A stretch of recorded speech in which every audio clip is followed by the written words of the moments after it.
बातचीत करते करते समय ऐसा भागता है ना। एक्सपर्ट्स पिक के साथ रेडी होंगे। लाइए स्टिंग प्ले आउट करिए और रखिए शिल्पा जी को सबसे पहले स्क्रीन पे। शिल्पा जी, एक बढ़िया सा सस्ता ऑप्शन।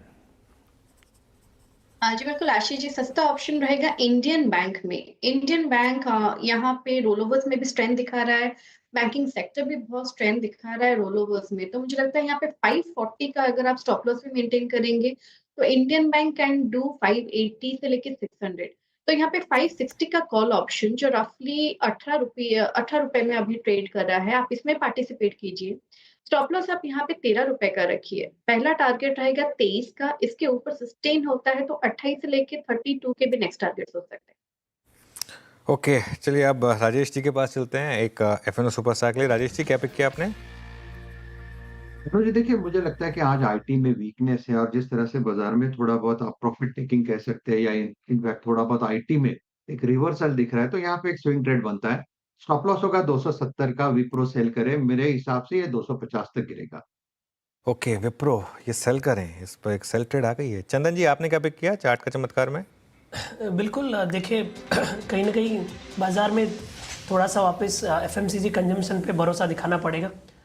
मार्केट की उठापटक के बीच एक काउंटर समझ में आ रहा है नेस्ले, जहाँ पे 36 दिनों का कंसोलिडेशन ब्रेकआउट हो रहा है। आज यदि काउंटर यहाँ पे भी क्लोज हो जाता है तो वीकली चार्ट पे भी यहाँ पे बड़ा मोमेंटम बन जाएगा जो प्राइस पैटर्न बन रहा है। तो यहाँ पे खरीदारी की सलाह रहेगी। 2240 का सपोर्ट रहेगा और नेस्ले में उफान आते हुए कहीं ना कहीं 2370 तक के अपसाइड देखने को मिलेंगे। सही कह रहे हो आप, एफएमसीजी आज अच्छा मूव दिखा रहा है। सुबह हम लोग चर्चा भी कर रहे थे। नेस्ले इंडिया रडार पे रखिए। चंदन जी का प्रिफर्ड पिक है भाई, 2282 पे स्क्रीन पे बाय की रणनीति। आइए गौरांग सर को दिखाइए स्क्रीन पे। और मिड कैप फंडा, एक मिड कैप स्टॉक जो फंडामेंटली मजबूत। गौरांग सर कौन सा? आशीष जी, आज जिस क्षेत्र का हमने चयन किया है वो विद्युत आधुनिक उपकरण बनाने वाली कंपनी है, छोटी मझौली, पीजी इलेक्ट्रोप्लास्ट लिमिटेड। ये क्षेत्र था जहां पर हमने काफी कुछ उछाल ऊपर की तरफ देखा। सरकार की तरफ से नीतियां, PLI, production link incentive scheme वगैरह काफी ऊपर गए थे, फिर करेक्शन आया। ये करेक्शन का लाभ उठाते हुए अनुमानित लक्ष्यांक करीबन 1100 के आसपास के हैं, बहुत ही न्यूनतम लक्ष्यांक है।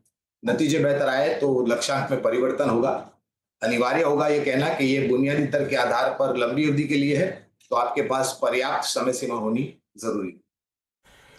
पीजी इलेक्ट्रोप्लास्ट, ये है फंडामेंटली स्ट्रॉन्ग एक मिड कैप काउंटर। मैं रिकैप करूंगा। गौरांग सर मेरी सुई अटक गई, मैं मिस कर गया।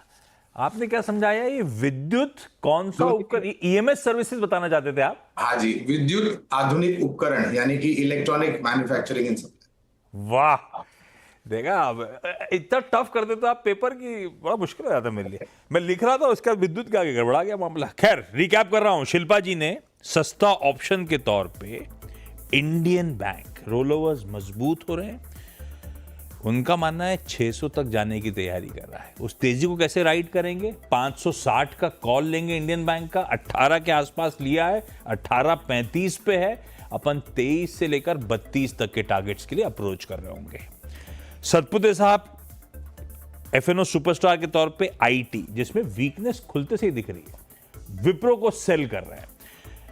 266 पे अपन ने बेचा है, 264 पे खड़ा हुआ है, 250 के टारगेट्स हैं, 270 का एसएल है। चंदन को चार्ट के चमत्कार के तौर पे नेस्ले इंडिया पसंद आ रहा है।